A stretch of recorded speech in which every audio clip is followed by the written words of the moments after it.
ওয়ানডেতে বাংলাদেশের সর্বোচ্চ ব্যাটিং গড় সাকিবের। বাংলাদেশের ওয়ানডে ক্রিকেট ইতিহাসে ব্যাটিং গড়ের তালিকায় শীর্ষে আছেন অলরাউন্ডার সাকিব আল হাসান। পরিসংখ্যান অনুযায়ী সাকিবের ব্যাটিং গড় 37.29, যা তাকে বাংলাদেশের সেরা ব্যাটসম্যানদের তালিকার 1 নম্বর স্থান দিয়েছে। দীর্ঘ ক্যারিয়ারে ব্যাট হাতে দলের ভরসা ছিলেন সাবেক এই বিশ্বসেরা অলরাউন্ডার। ওয়ানডে ফরম্যাটে 200-এর বেশি ইনিংসে ব্যাট করে এমন ধারাবাহিকতা দেখানো নিঃসন্দেহে এক অনন্য কীর্তি। তালিকার দ্বিতীয় স্থানে আছেন তামিম ইকবাল, তৃতীয় স্থানে আছেন মাহমুদুল্লাহ রিয়াদ, চতুর্থ স্থানে মুশফিকুর রহিম এবং পঞ্চম স্থানে রয়েছেন তাওহিদ হৃদয়। এই তালিকাটি তৈরি করা হয়েছে সর্বনিম্ন 20 ইনিংসে ব্যাট করা ব্যাটসম্যানদের নিয়ে। দেশের রাজনৈতিক পট পরিবর্তনের পর সাকিব আল হাসানের সর্বশেষ বাংলাদেশের দলের হয়ে খেলেছেন গত বছরের সেপ্টেম্বরে।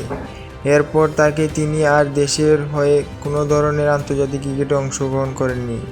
তবু পরিসংখ্যান বলছে ব্যাট হাতে এখনও বাংলাদেশের ওয়ানডেতে ইতিহাসে সর্বোচ্চ রানের মালিক সাকিব আল হাসান। বিশ্বজুড়ে অলরাউন্ডার হিসাবে খ্যাতি থাকলেও ব্যাটসম্যান হিসাবেও তিনি বাংলাদেশের সেরা।